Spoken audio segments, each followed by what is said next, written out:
Hi there, welcome to another text and talk about Stellaris Dev Diary number 57, Species Rights. I've had a short look at the Species Rights Dev Diary, and I got to say this is a revolution. We're gonna get not a new game, but like this is... The free features alone feel like an expansion. So, let's see. First, let's have a look at the total size of this article. Normally they're about one screen page, maybe a little more, and you can see that this is 2.5. I don't know. So what does species rights mean? I mean, it means basically what you would perceive at first sight. Like, you can grant the different species in your empire different rights. I mean, this was in the game before, just as a distinction between your founder species and the alien species. So this is going to be a much different and much more diverse thing. So you can go for species rights in a totally different faction, because you can give them really detailed duties, detailed rights for everyone. You can say refugees are welcome, and then you can give them only slavery rights or whatever. I mean, there is fun to be had.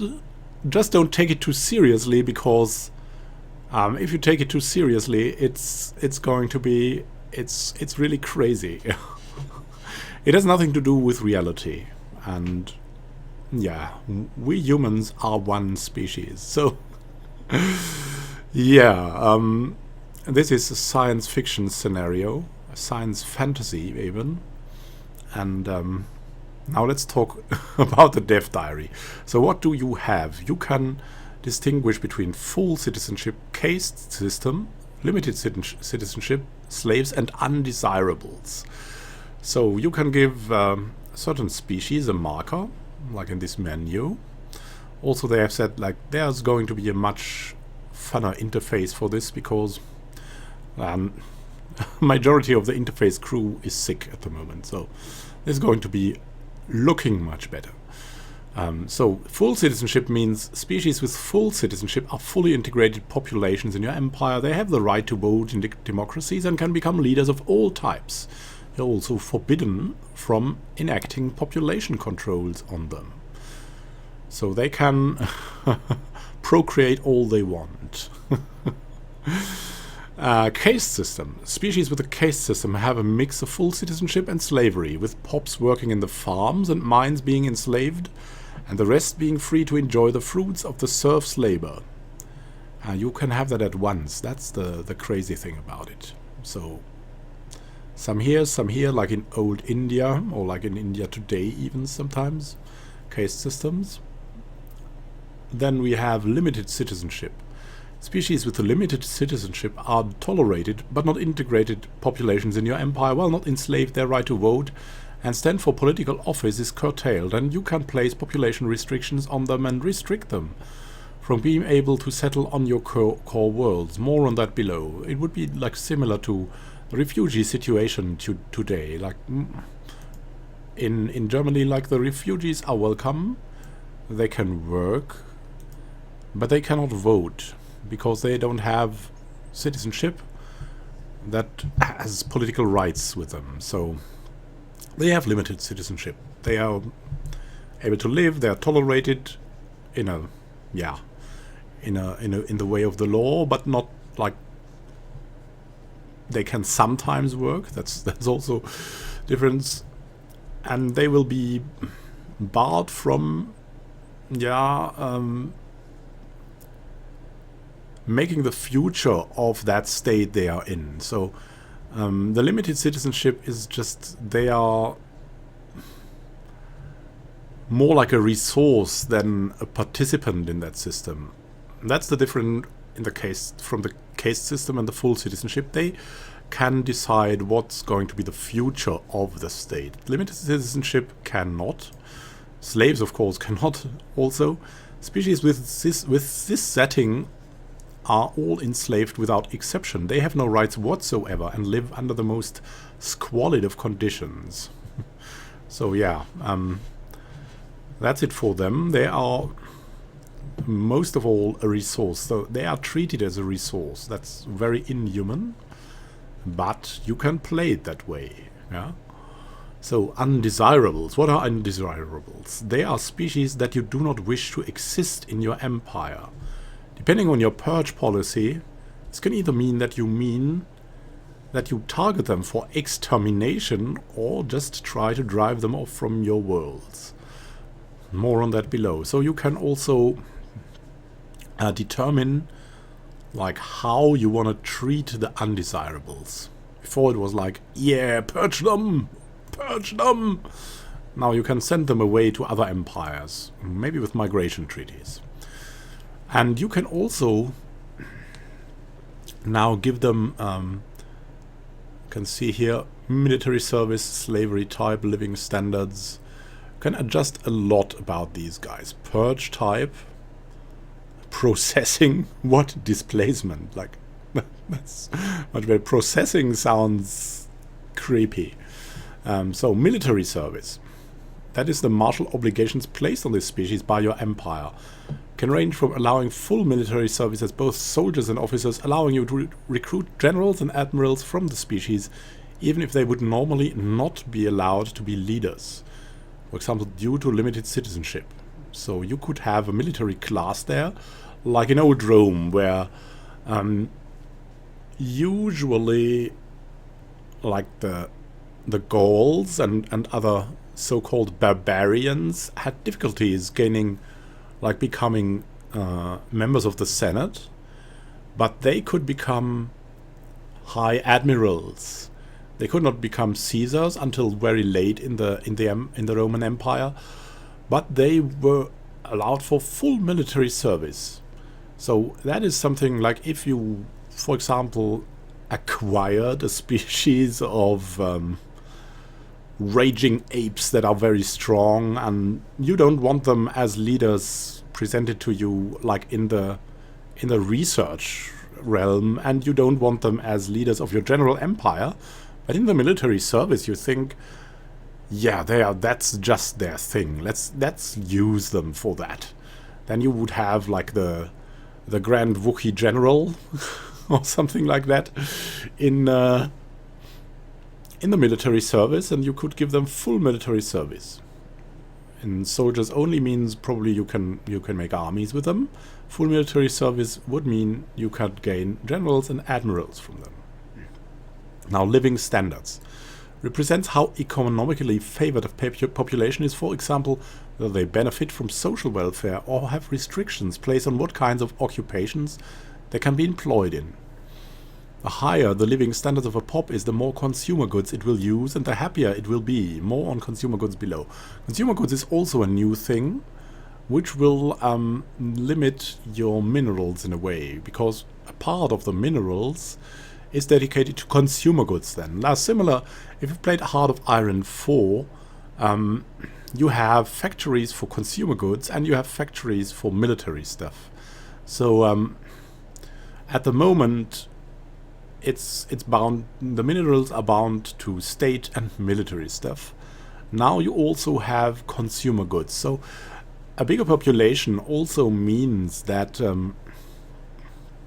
you will have a higher number, a higher loss of consumer goods. So it might be a difference now that you can make also tall empires, not only wide empires, like small elite empires that will dominate by high research. Maybe that will be possible by that correction with the consumer goods. For example, you could make like citizens like that have utopian living standards, that are maybe slaves, but have full military service. So that is a slavery elite of admirals, but they are slaves of the state. Like they are well nurtured, but only for war. So that you can make species like an asset. You can make them like in a lot of sci-fi, or maybe like in the Hunger Games. You can give them a purpose to live for and form their life with that purpose. That is, of course, slightly fascist, but in a game it opens up so many possibilities that it is just great to play. So, living standards, yeah. Then you have migration controls. Determines whether the species is allowed to freely migrate between worlds or not. So if you have like easily migrating, let's see, desert dwellers that for some reason always try to migrate to your ocean worlds, you can say them, you are not allowed to do that anymore. I have enough. You're wandering to my ocean world and you're unhappy. No, not anymore. I will tell where you go. This is always enabled for slaves and pops that are being purged, so they cannot flee. Then population controls determines whether the species is allowed to grow its population or not. Species with population control will not grow new pops, but neither will their existing pops die off. So you could acquire a planet of these warlike apes and you could integrate them, but yeah, I could say not on my planets, please. It's too dangerous for our frail intellectuals to have these guys walking around taking the women and all other prejudices you would think about. But yeah, sometimes prejudices are just right. Like it's just like that. Oh my god. This is ethically, this is a really difficult scenario, but in the game this is gold. I always, yeah, I mean, if you've seen my Let's Play of the Cthulhu Myth, we definitely made something like that because we acquired species after species and we gene manipulated them, so we had research people for research planets, and we had jungle people for jungle planets, and we had jungle research people. This is even better, even better. In addition to determining what a species is able to do, species rights will also affect a variety of other factors, such as happiness and consumer goods. For example, pops are generally not very pleased about being enslaved or having population controls placed on them. Yeah, of course, different factions in your empire will also have different preferences for what species right you employ, such as authoritarian pops liking caste systems and supremacist factions being less than happy with granting full citizenship to aliens. So you have racists in your empire. Have fun with them. Or authoritarians, or even libertarians that want to give these dangerous warlike apes I'm always talking about the right to procreate freely.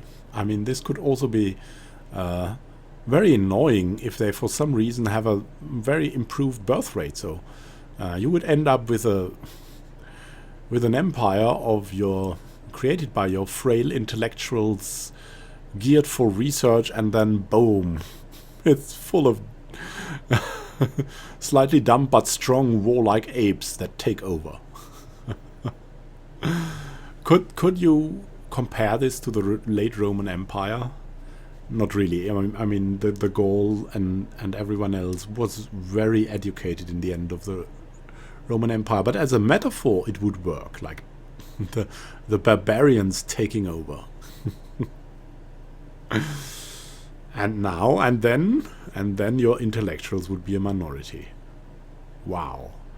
So empires can change now. They can really change like they would in history.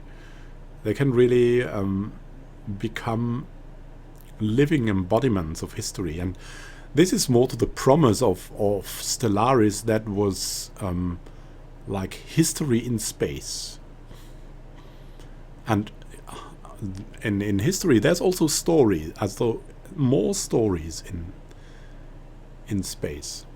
Now, as a paid feature, this is This is also a little bit comedy gold. As a paid feature, you have different purge and slavery types, so you can choose how to mistreat your unwanted. Oh my god. Yeah, the culture comes through. If you're interested, you can read the culture novels by Banks. They are very good. Like, I can recommend them. I'm in the process of reading 3 of them. I'm somewhere in the middle of the first one, and it's really good. So in addition to the free species rights given to everyone, the Banks update, there's also a paid element, namely the special purge and slavery policies that allows you to define in which manner your empire utilizes slavery and purging vis-a-vis specific species. Default options, chattel slavery and extermination, are always available, even without the expansion. And those without the expansion can also make use of displacement via policy. The rest are only for expansion owners. So what slavery types do we have, except chattel and extermination? Like, the chattel slavery and extermination are basically, this is the old form of slavery, this is the old form of purge. So chattel slavery is forced labor on a massive scale. They have a bonus to food and mineral production, large penalty to energy science production. Under a caste system, all pops producing minerals and food will be enslaved automatically. This is also very practical. If you have a wide empire with a lot of pops, then you're happy to have your caste system do this automatically for you. Domestic servitude. This represents a combination of plantation slavery and indentured servitude. Domestic servants have no boost to any resource production and a small penalty to mineral energy science production, and increase the happiness of all non-enslaved citizen pops on the planet. Yeah, this may be closer to the Roman system of slavery. Like, slaves were just a convenience, mostly, and sometimes very good leaders of the children. But other than that, yeah, maybe also in military service, but you can activate that, of course, but otherwise they didn't have really, mostly at least, they didn't have really big unhealthy living conditions placed on them.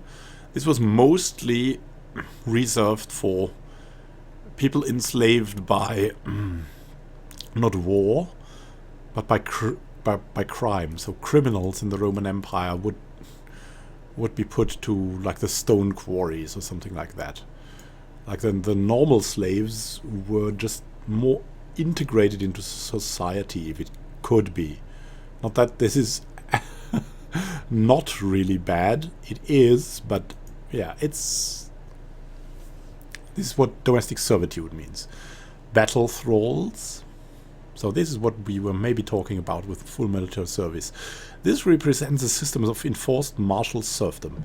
Battle thralls have no boost to any resource production and a moderate penalty to energy science production, but armies recruited from them are stronger. So you have the barbarian caste or something like that.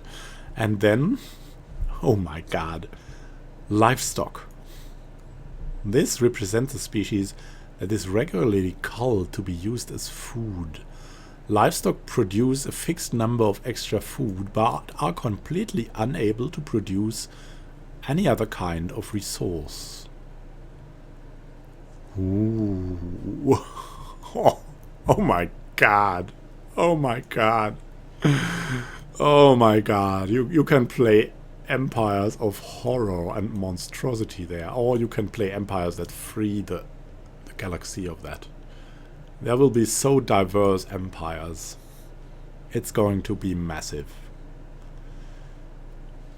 Oh my god. But I mean, Stellaris isn't at the moment a game package 7. This is gonna change with that expansion. And if it doesn't change, then Paradox is very, very lucky. So, about the purge types that you get. This is the normal, like, the species is simply systematically killed off by any means available. This is the fastest form of purging, where pops subject to it are unable to produce any resources while they are busy dying off. The extermination. Yeah, of course. Why would they be motivated, right? Displacement. The species is driven away through the use of forced resettlement and destruction of their homes. Displaced pops will not be killed, but rather will attempt to flee the empire to other more welcoming empires, might even try to settle uncolonized planets. This is going to be fun. I mean, you would have former slave empires. This process is slow, but generates less outrage among other empires than the other forms of purging. Displacement. Then we have forced labor. The species is placed in camps and forced to do hard labor under brutal conditions with inadequate food and shelter, effectively working them to death.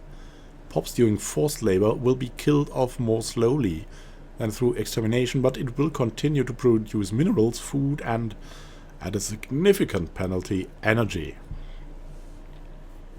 Wow, I mean, there are examples of this in history. I don't have to talk about it. You know it. You know it all. Ooh, this is cruel. Forced labor, yeah. Processing. Yeah, I mean, this is similar to livestock. The species is processed into food for the consumption of other pops. Pops being processed generate a fixed amount of food and die off at a fairly fast pace, but cannot be put to use producing any other resources. I mean, if you're into taking primitives worlds, you could use the primitives for food to improve the growth of your new founded colony on their planet. Oh, this is just awful. Oh my god. Oh. Neutering. Species is prevented from reproducing through chemical castration or biological modification, eventually dying off naturally. Neutered pops continue to function normally and may even be given a high standard of life, but have a large penalty on their happiness. Speed at which they die off varies based on the species' natural lifespan, but is typically very slow. So that is the most humane form of removing them, is it? I don't know. Maybe displacement is.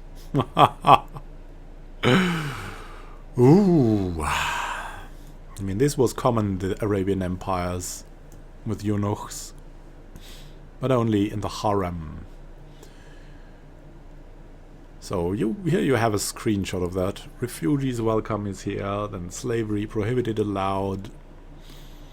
Displacement only would be like the purge here. And purge allowed, yeah. So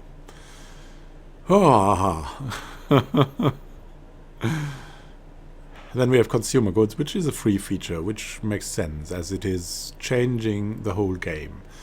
Now the issue we're trying to tackling in banks is mineral inflation. So the tendency to snowball in the mid and late game, particularly in large sprawling empires. In order to address this, we've introduced a new mineral cost called consumer goods. Yeah, I was trying to combat this always through just getting more research worlds instead. Not more mineral worlds, but research worlds. Consumer goods represents the portion of your industrial base that is occupied with seeing to the needs of your population, producing butter instead of guns. So this will, or this may force you to not specialize in the production of a certain resource, but to balance it out again. So I see this critical, but it is logical at the same time. It changes the game, it makes it more logical. You can already see here it's higher than the ship maintenance, so it might be a significant amount. So you need to try harder now to produce the consumer goods too with your minerals. And of course, the number of consumer goods used is determined here, like the living standards. So you can have poor living standards, you will not use many consumer goods, but average. If you have utopian, you will use many consumer goods, you'll have happy people then. So there's that. Each pop in your empire will use a certain amount of consumer goods each month, with the amount of primarily dependent on their living standards. Each unit of consumer goods costs a certain number of minerals, depending on factors such as ethics, traditions, whether your empire is engaged in a defensive war, and so on. Yeah, that is also... Wow, that's a very good simulation of population, right? Whoa. Now we have refugees and core worlds. Our last thing, that is a free feature. Last thing we'll be covering is new policies tie into the mechanics of species rights. Core worlds population policy determines which pops are allowed to live on your core non-sector planets. Can be set to either allow only citizen pops, citizen and slave pops, or open them up to all species. So your core, your most valuable systems, you can control them even stricter. And if you restrict your core worlds and there are prohibited pops living there, they will move away, migrating to your sectors or fleeing your empire altogether. There's another empire willing to take them. It's also possible for pops that are enslaved or targeted for extermination to escape your empire. Particularly, there's an influential xenophile faction that is helping them flee. And I mean, you're getting rid of them, but you're not doing what you want to do with them. Whether or not another empire is willing to accept those fleeing purges, slavery and resettlement depends on your refugees policy. You can choose to accept other species with open arms. Allowing refugee pops to freely move into your empire, be more restrictive, and accept only those pops you have deigned to grant citizenship, or simply shut down acceptance of refugees altogether. You can see here, refugees welcome, citizen species only. So you can define all that. It is, I think it is very, very well thought through and very, very well made, and it will increase not the difficulty of the game, but the stories that the game will tell by thousands of percentages. Like, it will just become 10 or 15 times more storytelling, the game that is, and more, your species will be more undistinguishable. Your empire, your whatever you try to create, you can create it. It's such a free system that this is like the embodiment of sandbox and history at the same time. Yeah, I love the game, and I think they're making it better. They're making it better, but it becomes a wholly different game from, like, compare it to Stellaris Vanilla, how it was released. This is a different game. It has the basic mechanics are the same. The interface looks similar, but other than that, this is a totally different game. So next week, orbital habitats. I'm very curious as to what that might be. And you. So about you, if you like to get regular Dev Diary text and talks, and like if you like to watch the Let's Plays that are very, very fun, at least for me and a lot of people watching them, then just subscribe to the channel, or just like the news, you could only subscribe to the playlist. And regularly, like when they're coming out, I'm posting something to the Dev Diaries that are coming out of Stellaris. I'd happy to have you on board. Just subscribe, so yeah, we can stay in contact. And yeah, happy to hear from you.